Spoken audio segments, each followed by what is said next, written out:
বিরতির পর স্বাগত। বাধারঘাট বিধানসভা কেন্দ্রের প্রয়াত বিধায়ক দিলীপ সরকারের আজ ৬ষ্ঠতম মৃত্যুবার্ষিকী।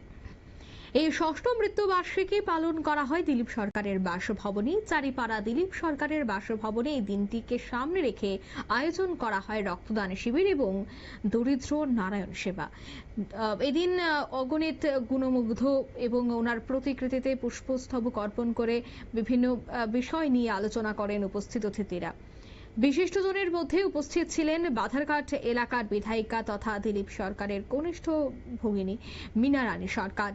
এছাড়া বিজেপি সদর জেলা সভাপতি Asim Bhattacharya, deputy mayor Monika Das Dutta, corporator Alok Roy, corporator Abhijit Mallick সহ অন্যান্যরা। তবে সে বিষয়ে কি বলছেন বিধায়িকা মীনা রানী সরকার শোনাচ্ছি। আজকে আমার বড় ভাই দিলীপ সরকারের ৬ষ্ঠতম মৃত্যুবার্ষিকী। সেই মৃত্যুবার্ষিকীতে যারা এখানে উপস্থিত হয়েছেন তাদের কথা মনে রেখে ওনারা এসেছেন, কারণ আমার বড় ভাই সবার সঙ্গে খুবই সুসম্পর্ক ছিল। তাই সবাই এখানে অনেকেই না জেনেও একটু পত্রিকাতে দেখতে পেরে আবার চলে এসেছেন, কারণ আমার বড় ভাই সবাই ওনাকে তাদের হৃদয়ে রেখেছেন। এটা আমরা দেখতে পেয়েছি। আজকে ৬ষ্ঠতম মৃত্যুবার্ষিকী সেই জায়গায় আমরা দেখছি দৃশ্যটা। তো আমি বলতে চাই যে আজকে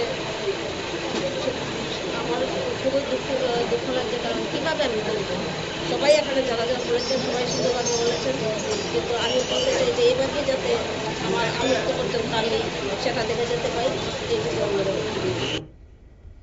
আপনারা শুনলেন বিধায়িকার বক্তব্য।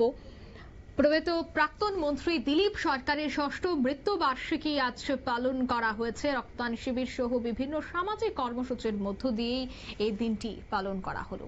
নিয়ে নিচ্ছে ছোট্ট একটি বিজ্ঞাপন বিরতি, সঙ্গে থাকুন।